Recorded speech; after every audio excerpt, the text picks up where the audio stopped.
സുഹൃത്തുക്കളെ, 2 ദിവസം മുമ്പ് ഞാനത് ഗംഭീരമായൊരു സിനിമ കണ്ടു. അതാണ് ഈ വീഡിയോക്ക് കാരണം തുടക്കം മുതൽ അവസാനം വരെ ഞാൻ ഇത്രയും എൻജോയ് ചെയ്ത് കണ്ട ഒരു വേറെ മൂവി ഉണ്ടെന്ന് തോന്നുന്നില്ല. ഞാൻ ചെറുപ്പകാലത്ത് ഉണ്ടായിരിക്കാം, പക്ഷെ എന്നാലും ഇത്തിരി വളർന്നതിന് ശേഷം നമ്മുടെ ദേശീയത, രാജ്യം എന്നിങ്ങനെയൊക്കെ ചിന്തിച്ചപ്പോൾ ഈ ഒരു മൂവി എന്നെ ഇത്രയധികം ആകർഷിച്ചു എന്ന് പറഞ്ഞാൽ അതിൽ അതിശയോക്തിയില്ല. കാരണം തുടക്കം മുതൽ അവസാനം വരെ ഞാൻ മാത്രമല്ല, ആ തിയേറ്ററിലുണ്ടായിരുന്ന മുഴുവൻ ആൾക്കാരും ശ്വാസം അടക്കി പിടിച്ചാണ് മൂവി കണ്ടത്. മൂവി കഴിഞ്ഞിട്ടും കുറേ പേർ അവിടെ തന്നെ ഇരിക്കുന്നുണ്ടായിരുന്നു. അതിൻ്റെ ആ എൻജോയ്മെൻറ്റിൻ്റെ ഒരു റിലാക്സേഷനാണോ എന്താണെന്നറിയില്ല, അവരവിടെ തന്നെ ഇരിപ്പുണ്ടായിരുന്നു. പിന്നെ ആ മൂവിയുടെ ഒരു പ്രത്യേകത, ഇന്ത്യൻ ദേശീയത. ഓരോ ഇന്ത്യക്കാരനും ഇത്രയധികം അഭിമാനിക്കാൻ പറ്റുന്ന സംഭവങ്ങൾ കോർത്തിണക്കിയ ആ മൂവി എന്തുകൊണ്ടും വ്യത്യസ്തമാണ്. അതിലെ അഭിനേതാക്കളായിക്കോട്ടെ, ഡയറക്ടർക്ക് ഒരു 100 താങ്ക്സ് ആക്ച്വലി. കാരണം നമ്മുടെ അഭിമാനം ആർക്കും അടിമപ്പെടുത്താതെ, ആരെയും ഭയപ്പെടുത്താതെ, തൻ്റേതായ ഒരു വ്യക്തിത്വം കൊണ്ട് തൻ്റെ ഇടത്തോടെ ഇങ്ങനെയൊരു മൂവി ചെയ്ത ആദിത്യ ധർമ്മൻ്റെ ലോട്ട് ഓഫ് താങ്ക്സ്. മറ്റ് മൂവികൾ വന്നിട്ടുണ്ട്, ഇന്ത്യൻ ദേശീയത, ഇന്ത്യക്കാർ പാകിസ്ഥാനിൽ പോകുന്നതും ഒക്കെയുള്ള മൂവികൾ വന്നിട്ടുണ്ട്. പക്ഷേ അവസാനം അവിടെയുള്ള ഏതെങ്കിലും ഒരു മേജറെയോ ജനറലെയോ ഹീറോ ആക്കി അവരുടെ അനുവാദത്തോടെ ദയോടെ ആ ഹീറോ തിരിച്ച് ഇന്ത്യയിലേക്ക് വരുന്നത് മാതിരിയുള്ള സിനിമകളാണ് ഞാൻ ഇതുവരെ കണ്ടിട്ടുള്ളത്. അത് വേണ്ട. ഇന്ത്യക്കാർ ധൈര്യമുള്ളവരാണ്, അവർക്ക് അഭിമാനമുണ്ട്, അവർക്ക് തൻ്റെ ഇടമുണ്ട്. അവർ പോയത് എന്തെങ്കിലും ഒരു തീരുമാനം എടുത്തിട്ടുണ്ടെങ്കിൽ അത് ചെയ്ത് തിരിച്ചു വരാൻ പറ്റുമെന്ന് ആരുടെയും സഹായമില്ലാതെ കാട്ടിത്തരുന്നതാണ് ഈ മൂവി. എനിക്ക് ചെറിയ ബുദ്ധി വന്ന കാലം മുതൽ, അതായത് ബുദ്ധി എന്ന് പറഞ്ഞാൽ അറിവ് വന്ന കാലം മുതൽ നമ്മുടെ നാട്ടിനെക്കുറിച്ചും നാടിൻ്റെ വിഭജനത്തെക്കുറിച്ചും എങ്ങനെയാണ് സ്വാതന്ത്ര്യ സമരം നടന്നത് ഇതൊക്കെ പഠിച്ചു കഴിഞ്ഞപ്പോൾ എപ്പോഴും കേൾക്കുന്ന ഒരു വിഷയമായിരുന്നു പാകിസ്ഥാൻ ഇങ്ങോട്ട് ആക്രമിച്ചു, അല്ലെങ്കിൽ പാകിസ്ഥാനിലെ ടെററിസ്റ്റുകൾ ഇവിടെ വന്ന് ബോംബ് ബ്ലാസ്റ്റ് നടത്തി. അപ്പോൾ കുറേ പേർ മരണപ്പെടും. ഇങ്ങനെയുള്ള ഒരു സംഭവം കഴിഞ്ഞു കഴിഞ്ഞാൽ കുറേ പേർ മരണപ്പെടും. ആ മരണപ്പെടുന്നവരൊക്കെ ഇന്ത്യക്കാരാണ്. അല്ലാതെ അവിടെ മുസ്ലിങ്ങളെ മാത്രം കൊന്നു, അല്ലെങ്കിൽ ഹിന്ദുക്കളെ മാത്രം കൊന്നു, ക്രിസ്ത്യാനികളെ മാത്രം കൊന്നു എന്നില്ല. ഒരു നഗരത്തിൽ പോയി ബോംബ് വെക്കുമ്പോൾ അല്ലെങ്കിൽ ബോംബ് പൊട്ടുമ്പോൾ അവിടെ മരണപ്പെടുന്നവർക്ക് ജാതി നോക്കിയിട്ടല്ല അവർ മരണപ്പെടുന്നത്. ആ നഷ്ടം നമ്മുടെ രാജ്യത്തിനും അവരുടെ കുടുംബങ്ങൾക്കും മാത്രമാണ്. അതാരും മനസ്സിലാക്കുന്നില്ല. ശത്രുവാണ് വന്ന് നമ്മളെ അറ്റാക്ക് ചെയ്യുന്നത്, എന്നിട്ട് നമ്മൾ തിരിച്ചടിച്ചില്ല. ഇപ്പോൾ ബോംബെ ബ്ലാസ്റ്റ് ഡൽഹിയിലുണ്ടായിരുന്നു, ഹൈദരാബാദിലുണ്ടായിരുന്നു, ബാംഗ്ലൂരുണ്ടായിരുന്നു, പിന്നെ മുംബൈയിൽ നടന്ന 2008 നടന്ന അതിഭീകരമായ ആക്രമണം. ഒരു 5-10 പേര് വരികയാണ്, കുറേ മെഷീൻ ഗണ്ണും ഇതൊക്കെ എടുത്ത് ഇങ്ങോട്ട് വന്ന് ആക്രമിക്കുകയാണ്.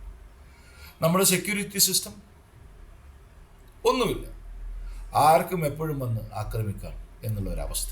അതിനുശേഷം അങ്ങോട്ടൊരു ആക്രമണം അതുമില്ല. അത് മറ്റു പല രാജ്യങ്ങളെയും നമ്മൾ ഡിപ്പെൻഡ് ചെയ്തു. അമേരിക്ക അനുവദിച്ചില്ല, മറ്റവരനുവദിച്ചില്ല, അല്ലെങ്കിൽ പേടി. എങ്ങനെ 140 കോടിക്ക് മുകളിൽ ജനങ്ങളുടെ ഒരു രാജ്യം, ഇത്രയും വലിയ സേനകളുടെ ഒരു രാജ്യം എന്തിനു പേടിക്കുന്നു? പക്ഷേ എന്ത് കാരണം കൊണ്ട് എന്തോ നമ്മുടെ ഭരണാധികാരികൾ അനുമതി കൊടുക്കാറില്ല യുദ്ധത്തിന്. പക്ഷേ ചിത്രം മാറി. ഇന്നത്തെ ഭരണാധികാരികൾ നല്ലവർ, പഴയവർ മോശം എന്നല്ല പറയുന്നത്, പക്ഷേ അതിൻ്റെ ഒരു തൻ്റെ ഇടം, നമ്മുടെ ഇന്നത്തെ ഭരണാധികാരികളിൽ നമുക്ക് ധാരാളമായി കാണാം. ഇങ്ങോട്ടടിച്ചാൽ അങ്ങോട്ട് 2 അടി ഉറപ്പ്. നമ്മൾ 2 പേരെ കൊന്നാൽ അവിടെ 4 പേരെ കൊല്ലും. അതൊരു നല്ല കോൺസെപ്റ്റായിട്ടാണ് എനിക്ക് തോന്നുന്നത്. കാരണം ഓരോ ഇന്ത്യക്കാരൻ്റെയും അഭിമാനത്തെ എടുത്തുയർത്തുകയാണ് അത് ചെയ്യുന്നത്. അല്ലാതെ നമ്മുടെ ആൾക്കാരെ കൊന്ന് അവർ കൂളായി പോകുന്നു, അവർ വീണ്ടും തിരിച്ചു വരുന്നു, വീണ്ടും നമ്മളെ ആൾക്കാരെ കൊല്ലുന്നു, അവർ പോകുന്നു. എന്നിട്ട് അവർ പറയും അയ്യോ ഇത് പാകിസ്ഥാനല്ല, അതോ സം ടെററിസ്റ്റ്. അത് നമ്മൾ വിശ്വസിക്കണം.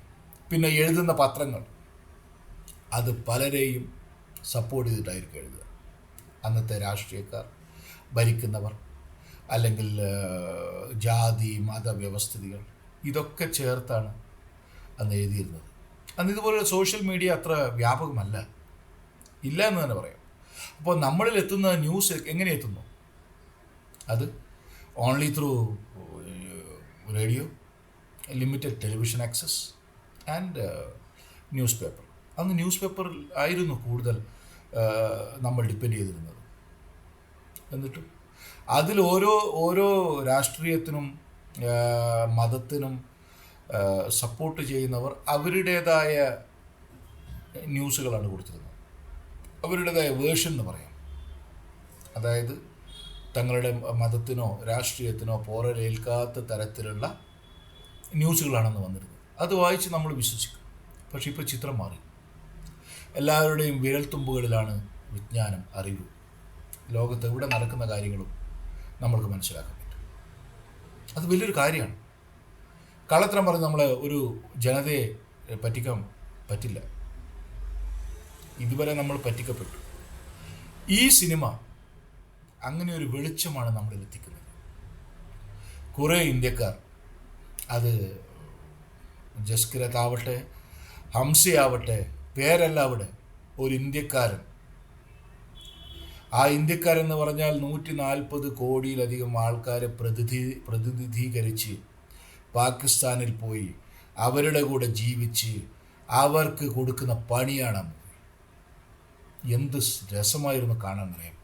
സ്റ്റാർട്ടിങ് ടു എൻഡ് ശ്വാസം അടക്കി പിടിച്ച് നമ്മുടെ രക്തോട്ടമൊക്കെ കൂടും. ആക്ച്വലി അത്രയും ഉണർവായിരുന്നു. നമ്മളൊരു ഇന്ത്യക്കാരനായിട്ട് ആ സിനിമ കാണണം. അതിൽ നമ്മൾ ഏത് മതം, ഏത് രാജ്യം, അതൊന്നും നമ്മൾ ചിന്തിക്കേണ്ട ആവശ്യമില്ല. ഏത് രാഷ്ട്രീയം. ഞാൻ അതിനുശേഷം ഈ മൂവി റിലീസായതിനു ശേഷം സോഷ്യൽ മീഡിയയിൽ വന്ന പല ഇത് കണ്ടു. Propaganda movie. എന്ത് പ്രൊപ്പഗാൻഡ മൂവി? നമ്മുടെ രാജ്യത്തിൻ്റെ അഭിമാനം ഉയർത്തുന്ന മൂവി എങ്ങനെയാണ് പ്രൊപ്പഗാൻഡ മൂവിയാവുക? യെസ്, അതിൽ നമ്മുടെ പ്രധാനമന്ത്രിയെ കാണിക്കുന്നുണ്ട്. അതൊരു ഇൻസിഡൻ്റ് അല്ലേ? ഡിമോണിറ്റൈസേഷൻ, നോട്ട് നിരോധനം പ്രധാനമന്ത്രി പ്രഖ്യാപിക്കുന്നതല്ലേ ടി വിയിൽ കാണിക്കുന്നത്. അങ്ങനെ മറ്റു പല മൂവികളിലും പ്രധാനമന്ത്രിമാരെ കാണിച്ചിട്ടില്ലേ? അതെങ്ങനെയാണ് പ്രൊപ്പഗാൻഡ മൂവിയാവുന്നത്? നല്ല കാര്യം ആരെങ്കിലും ചെയ്യുന്നുണ്ടെങ്കിൽ അത് നല്ല കാര്യമായിട്ട് നമ്മൾ അംഗീകരിക്കണം. അല്ലാതെ അതിലും മോശവശം കാണും. ആ നോട്ട് നിരോധനം എല്ലാവരും പറഞ്ഞു അതൊരു ഫെയിലിയറാണ്, ഇതാണ്. പക്ഷേ എത്രയധികം ഫേക്ക് കറൻസികളായിരുന്നു വന്നിരുന്നത് ഇല്ലേ? ആ സമയത്ത് നമുക്ക് പലപ്പോഴും കേൾക്കായിരുന്നു അവിടെ പിടിച്ചു ഇവിടെ പിടിച്ചു എന്ന്. നമ്മൾക്ക് തന്നെ അറിയാം, ബാങ്കിൽ പോയാൽ ചിലപ്പോൾ നമ്മുടെ ഇത് ഡെപ്പോസിറ്റ് ചെയ്യാൻ പോയ സമയത്ത് പലപ്പോഴും അതിൽ ഫേക്ക് നോട്ട് കണ്ടെടുക്കുമായിരുന്നു. ഇപ്പോഴെന്താ ഇല്ലാത്തത്? ദാറ്റ് മീൻസ് ആ സോഴ്സ് അടച്ചു. ഈ നോട്ട് നിരോധനത്തിലൂടെ ഇന്ത്യയിലേക്ക് ചിലവാക്കാൻ വെച്ചിരുന്ന ഫേക്ക് കറൻസി അവിടെ സ്റ്റക്കായി. അതുപോലെ തന്നെ എത്രയധികം ഡ്രഗ്സായിരുന്നു ഇങ്ങോട്ട് വന്നിരുന്നത്. ഇവിടെയുള്ള തലമുറകളെ നശിപ്പിച്ച് ഇവിടുന്ന് അത് വാങ്ങുന്ന കാശെടുത്ത് വീണ്ടും അങ്ങോട്ട് കൊണ്ടുപോയി അവിടെയുള്ള സമ്പദ് വ്യവസ്ഥ വർദ്ധിപ്പിച്ച് അവിടെയുള്ള ടെററിസം ഇൻക്രീസ് ചെയ്ത് ഇവിടെ വീണ്ടും വന്ന് ബോംബ്ലാസ്റ്റ് ചെയ്ത് ആ ഒരു സൈക്കിളിൽ പോവായിരുന്നില്ല കാര്യങ്ങൾ. തൻ്റെ ഇടമുള്ള ഭരണാധികാരികൾ വന്നപ്പോൾ അതൊക്കെ നിന്നു. അത് നമ്മൾ എൻജോയ് ചെയ്യുക, നമ്മൾ അംഗീകരിക്കുക. അതാണ് സിനിമ കാണിച്ചു തരുന്നത്. നമ്മൾ 140 കോടി ജനങ്ങൾ ഒറ്റക്കെട്ടായി നിൽക്കണം എന്നാണ് ഞാൻ പറയുന്നത്. ഇത് പറയാൻ ഞാൻ ആരാണെന്നുള്ളതല്ല. ഒരു ഇന്ത്യക്കാരൻ, ഒരു പൗരബോധമുള്ള ഒരാൾ, ആ നിരക്കാണ് ഞാൻ സംസാരിക്കുന്നത്. അല്ലാതെ നമ്മളെ വഴിതെറ്റിക്കുകയാണ് കുറേ ആൾക്കാർ. അത് രാഷ്ട്രീയക്കാരായിക്കോട്ടെ, മറ്റുള്ളവരായിക്കോട്ടെ, അത് പല ചേരികളായി തിരിഞ്ഞ് നമ്മളെ വഴിതെറ്റിക്കുകയാണ്. അതിൽ ഇന്ത്യ, ദേശീയത ഇത് മാത്രമാണ് ഇല്ലാതാവുന്നത്. ആരും നമ്മൾ ഇന്ത്യക്കാരനാണ്, നമ്മൾ ഇന്ത്യക്ക് വേണ്ടി നിലകൊള്ളണമെന്ന് ആരും പറയുന്നില്ല. നമ്മൾ ഇന്നേ രാഷ്ട്രീയക്കാരനാണ്, ഇന്നേ മതക്കാരനാണ്, ഇന്നേ റിലിജിയനാണ് നമ്മളെ മുന്നോട്ട് കൊണ്ടുപോകുന്നത്. അത് തെറ്റാണ്. യെസ്, അതൊക്കെ നമ്മുടെ ഇൻറ്റേർണൽ ഇഷ്യൂ, രാജ്യത്തിനകത്തുള്ള കാര്യങ്ങളാണ്. ആ രാജ്യത്തിനകത്തുള്ള കാര്യങ്ങൾ നമ്മൾ ഭരണം പിടിക്കാൻ വേണ്ടി, നമ്മൾക്ക് ഭരണത്തിലെത്താൻ വേണ്ടി അതൊക്കെ ചെയ്യാം. പക്ഷെ അതൊരു രാജ്യം ഒരു പ്രതിസന്ധി നേരിടുമ്പോൾ അതിനെ നമ്മൾ ഒറ്റക്കെട്ടായി നിന്ന് സപ്പോർട്ട് ചെയ്യണമെന്നാണ് എനിക്ക് തോന്നുന്നത്. എല്ലാവർക്കും അങ്ങനെ തോന്നും. ഒരു യഥാർത്ഥ ഇന്ത്യക്കാരനാണെങ്കിൽ സ്വാതന്ത്ര്യം കഴിഞ്ഞിട്ട് വീണ്ടും വരുന്നു, ആക്രമിക്കുന്നു, ഡിസ്റ്റർബ് ചെയ്യുന്നു, നമ്മുടെ സമ്പദ് വ്യവസ്ഥയെ താറുമാറാക്കുന്നു, മനുഷ്യരെ കൊല്ലുന്നു. എത്ര കാലം നമ്മളിതൊക്കെ കണ്ടു നിൽക്കും? അപ്പോൾ ഈ സിനിമക്ക് അതുകൊണ്ടാണ് ഞാൻ അതിന് പ്രാധാന്യം നൽകുന്നത്. കാരണം എന്താണ് നടന്നിരുന്നത് എന്നതിൻ്റെ ഉൾവശങ്ങളിലേക്ക്, ഉള്ളറകളിലേക്ക് നമ്മൾ എത്തിക്കുകയാണ് ചെയ്യുന്നത്. അതുകൊണ്ടാണ് ഞാൻ പറഞ്ഞ ആ ഡയറക്ടറുടെ ധൈര്യത്തിന് വളരെയധികം നന്ദി പറയും. കാരണം എന്തായാലും കുറേ ആൾക്കാർ ആ സിനിമ കാണും. OTT-യിലായിക്കോട്ടെ, നാളെ അല്ലെങ്കിൽ തിയേറ്ററിൽ പോയി കുറേ കാണും. അവർക്കെല്ലാവർക്കും സത്യം മനസ്സിലാവും, എന്താണ് നടന്നിരുന്നത്, എങ്ങനെയാണ് നമ്മളെ നശിപ്പിക്കാൻ ശ്രമിച്ചത്. അതൊരു ഭയങ്കര തിരിച്ചറിവായിരിക്കും. അത് വളരെയധികം സന്തോഷിപ്പിക്കും. അതുകൊണ്ട് വീണ്ടും ഇങ്ങനെയുള്ള മൂവികൾ ഉണ്ടാകട്ടെ, നമ്മുടെ അഭിമാനത്തെ ഉണർത്തട്ടെ. ഇന്ത്യക്കാർ അത്ര പിന്നിലല്ല, എല്ലാവരെക്കാളും മുന്നിലാണ് എന്ന് നമ്മളെ ഉത്തേജിപ്പിക്കുന്ന, ഉദ്ബോധിപ്പിക്കുന്ന ഇങ്ങനെയുള്ള സിനിമകൾ ഉണ്ടാവട്ടെ. താങ്ക്സ്. ജയ് ഹിന്ദ്.